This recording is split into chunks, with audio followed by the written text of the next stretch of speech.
जय जोहार का नारा है,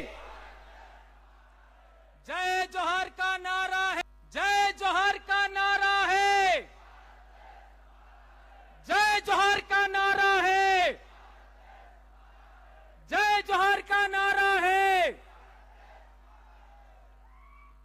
यह नारा 2015 में मैंने गढ़ा था और इस नारे ने दक्षिणी राजस्थान और हमारे मध्य प्रदेश के जुड़ते हुए इलाके में एक ऐसी क्रांति पैदा किया कि 47 सांसद और 487 विधायक गूंगे बहरे हो चुके थे और आदिवासी कौम वॉइसलेस हो चुकी थी। उसका जवाब दिया और आज की तारीख में 5 विधायक और 1 सांसद इस नारे की बदौलत विधानसभा और लोकसभा में गए। आज मैं बहुत खुश हूं, आज मैं बहुत खुश हूं क्योंकि क्या लाजवाब डॉक्टर वसावा सर ने बोला। आपका राजपीपला में 5-6 साल पहले मुझे 2 बातों पर बोलने से रोका गया था कि राजनीति पर नहीं बोलना है और धर्म पर नहीं बोलना है, और मैंने वही 2 बातों पर बोला था। आज वसावा सर ने जो बोला, मेरा सीना गर्व से चौड़ा हो गया। मुझे लगा कि भंवरलाल परमार सही था, यह साबित हो गया। और मेरे भाई खराड़ी साहब ने क्या बोला, जबरदस्त, मेरे बोलने का रहा ही नहीं। खराड़ी साहब ने जबरदस्त बात रखी आज। जो मैं बोलना चाहता था, घर से सोच के आया, वह बात खराड़ी साहब ने रखा। और आज मैं कहना चाहता हूं कि मध्य प्रदेश में मैं बहुत बोल चुका हूं, मध्य प्रदेश का भी समय मुझे आज दिया जाए। आने वाले साल मुझे नहीं बोलना। दोस्तों, वारू दादा ने बहुत बड़ी बात बताई कि शोषण की परिभाषा क्या हो, अत्याचार की परिभाषा क्या हो। दोस्तों, हम लोगों को वनवासी कहा जा रहा है, यह भी अत्याचार है। हमारे समाज को धर्म में बांटा गया, यह भी अत्याचार है। हमारे समाज को पार्टियों में बांटा गया, यह भी अत्याचार है। रोड़ी प्रथा की बात करें, हमारे इलाके में आज की तारीख में एक महिला का कम उम्र में पति मर जाता है तो क्या किया जाता है? जब बच्चे छोटे छोटे होते हैं तो वो महिला मात्र 12 दिन वो महिला एज ए विधवा होती है। ये रूढ़ी प्रथा है बहुत बड़ी। 12 दिन के बाद उसको पसेड़ी उड़ाई जाती है और वह पुनः सुहागन हो जाती है। ये कितना बड़ा समाज व्यवस्था है। एक महिला के मान सम्मान इज्जत के लिए यह कितनी बड़ी रूढ़ी प्रथा है, उसको भी हमें आगे बढ़ाना होगा दोस्तों। और एक बड़ी बात बताई थी वारू दादा ने कि हम हिंदू भी नहीं है, मुस्लिम नहीं है, ईसाई नहीं है। हमारे लोग कहते हैं कि हम हिंदू नहीं है, लेकिन हिंदू क्यों नहीं है कभी नहीं बताते, कभी नहीं बताते। और यदि बताने की बात आए तो वो मात्र ये कहते हैं कि हिंदू विवाह अधिनियम हमारे ऊपर लागू नहीं होता। आज रतलाम में देखिए, झाबुआ, अलीराजपुर, दाहोद में देखिए, हमारे समाज का जब विवाह होता है तो एक कपड़े का अडूड़ा माड़वे में रखते हैं, उसके ऊपर एक लोटे में महुआ रखते हैं। मान्यवर चौधरी साहब कह रहे थे, महुआ अर्क एक लोटे में रखते हैं और उसके ऊपर दूसरा लोटा पानी भर के रखते हैं। क्या ये बात सही है? और उसके चारों तरफ फेरा लेने से पहले आरती की थाली से तिलक लगा जाता है धरती माता को। यह कितनी बड़ी रूढ़ी प्रथा है।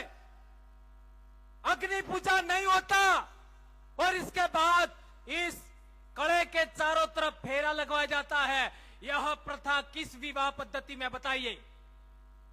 क्या यह प्रथा ब्राह्मण प्रथा में है क्या? नहीं है। क्या ईसाई प्रथा में है क्या? नहीं है। क्या इस्लाम प्रथा में है क्या? नहीं है। तो हम लोग हिंदू भी नहीं है, हम लोग ईसाई भी नहीं है, हम लोग मुस्लिम भी नहीं है। ये बात प्रमाणित होता है। और हिंदू तो कोई धर्म भी नहीं है। ब्राह्मण धर्म को हिंदू धर्म कहते हैं। ये बात समझना है तो हम लोगों को जबलपुर हाई कोर्ट का जजमेंट पढ़ना होगा। एक धर्म क्या होता है उसके लिए 4 बड़ी बातें हैं। एक, जो वर्ण व्यवस्था है वो धर्म है, और दूसरा प्रायश्चित होता है वो धर्म है, और तीसरा बात है कि हमारा जो क्या कहते हैं आपका पूजा पद्धति का आधार है वो धर्म है। तो हमारे समाज की व्यवस्था के अंदर वर्ण व्यवस्था नहीं होता। ये सुप्रीम कोर्ट ने बोला है, आपका जबलपुर हाई कोर्ट ने बोला।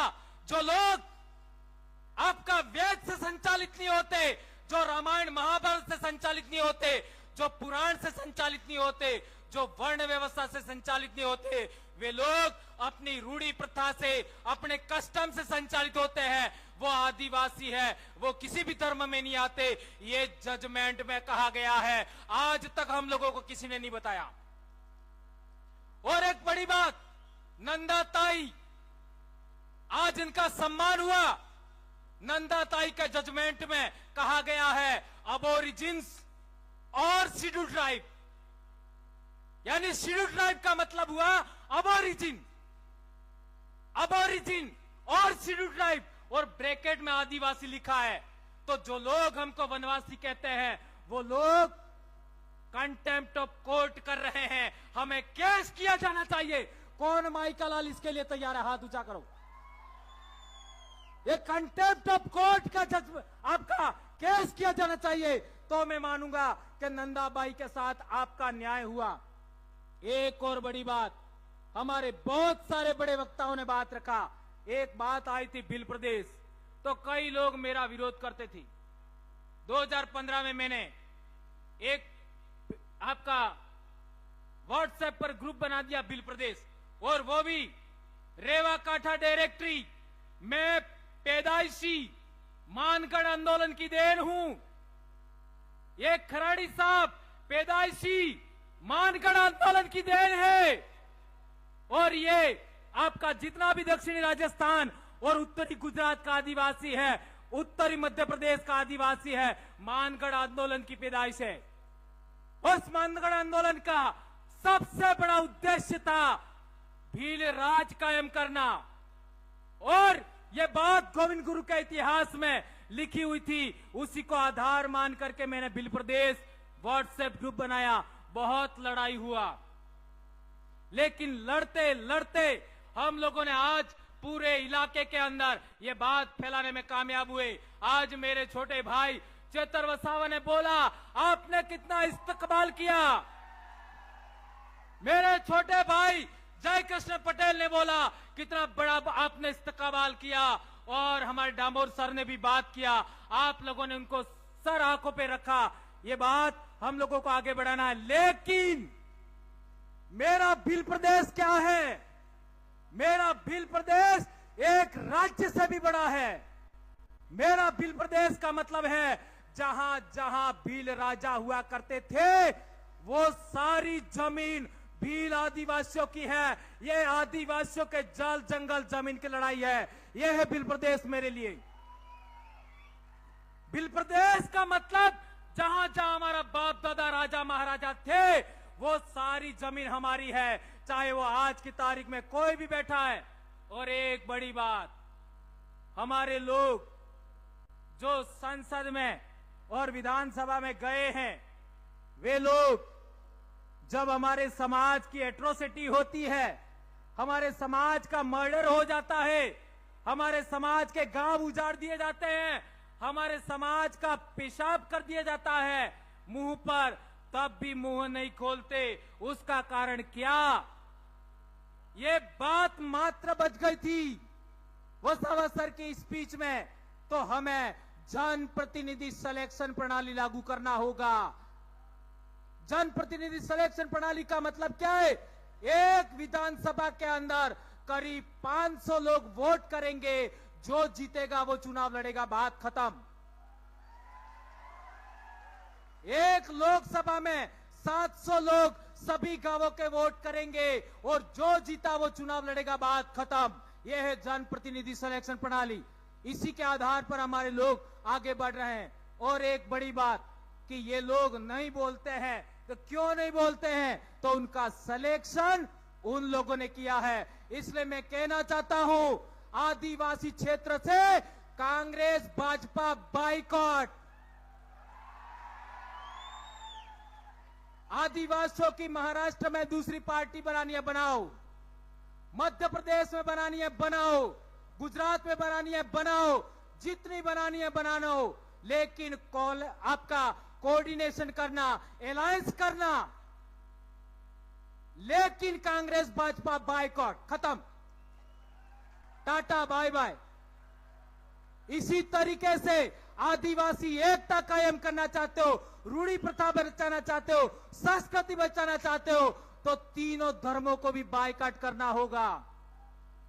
प्रकृति धर्म, आदिवासी धर्म, जो कहना है कहो, इंडिजिनस धर्म, ट्राइबल रिलीजन 1931 में था, पुनः लागू करो, जो करना है करो, जो राय बनती है करो, लेकिन इनको आउट करना होगा।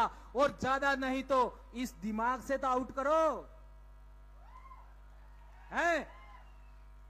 मान्यवर चौधरी सर कह रहे थे, मेरी बेटी एमबीबीएस कर रही है, मेरा बेटा एमबीबीएस कर रहा है, एक 9th क्लास में बेटा पढ़ रहा है, तीनों के सर्टिफिकेट के अंदर, स्कूल के अंदर आदिवासी लिखवाया मैंने।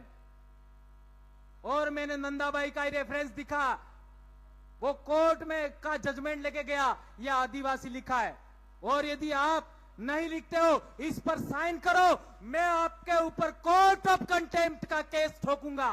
तो तहसीलदार भी डर गया और ये बात हो गया। एक अंतिम बात, हाँ, हमारे समाज के अंदर किसी का विवाह हो जाता है और किसी कारणवश आदमी महिला को दान क्षेत्रों न्यायालय नियम में अब दान એટલે અનાજ, क्षेत्रों એટલે मर्यादा, सम्मान, महिला के साथ सम्मान नहीं करे और पोटली पे करके रोज बदमाशी करे, मारे पीटे, तो हमारे महिला को छेड़ा छूट लेने का हक था। एम आई राइट? और छेड़ा छूट का मतलब तारे मारे मामलो खत्म। तने बीसी मળી શકે तो मने મળે કાઢજો कोई। यह बहुत बड़ी बात है दोस्तों। यह हमारी विवाह पद्धति, हमारी पूजा पद्धति, हमारी रूढ़ी प्रथा, कस्टमरी लॉ के लिए बहुत बड़ी बात है। एक और बात, जो टाइगर प्रोजेक्ट के नाम पर हमारी जमीन छीनी गई, अभी पालघर को लेकर के जो हुआ, पिछली बार कालूराम दादा ने बोला था और अभी एक भाई ने भी, हमारे साथी ने बोला, पालघर में क्या क्या हुआ, स्टैच्यू ऑफ यूनिटी पर क्या क्या हुआ, आपका केवड़िया में आपका क्या क्या हुआ, हसदेव में क्या क्या हुआ, मणिपुर में क्या हुआ। हमारे लोगों को गुमान था हमारी राज्यपाल आदिवासी है, हमारे लोगों को गुमान था हमारी राष्ट्रपति आदिवासी है। क्या किया? सिफर। इसलिए मेरा विश्वास उठ गया है और मैं लंबे समय से कह रहा हूं, सरकार तेरी नौकरी लेना तो ले ले, मैं कभी चुनाव नहीं लड़ूंगा, लेकिन तुम्हारा बंदोबस्त करके छोड़ूंगा, नहीं छोड़ूंगा। और आदरणीय वसावा सर को भी कहना चाहता हूं, मैं जिंदगी में कभी चुनाव नहीं लड़ूंगा, लेकिन नेता पैदा करके छोड़ूंगा। मैं मेरे बाप की औलाद हूं, मैं मेरी मां की औलाद हूं और बाप की अकेली औलाद हूं मैं। और 2011 से इस बीमारी से पीड़ित हूं, फिर भी नहीं डरा मैं। कितना क्या क्या हुआ मेरे साथ, खराड़ी साहब को पूछ सकते हैं आप लोग। एपीओ किया, निलंबित किया, क्या कर लोगे? लाखों भंवरलाल परमार पैदा हो गए। धन्यवाद दोस्तों, आप लोगों ने मुझे इतना बेरहमी से सुना और संचालक भाइयों ने, मेरी बहनों ने, मेरे भाइयों ने और इतना मुझे समय दिया। आपका दिल से जोहार करता हूं। और आज की मेरी स्पीच मेरे आइडल वारू सोनवणे और कालूराम धोदड़े को समर्पित है। जय जोहार, जय आदिवासी, जय बिल प्रदेश, जय भारत। आबुआ दिसुमरे, आबुआ राज, आपकी जय।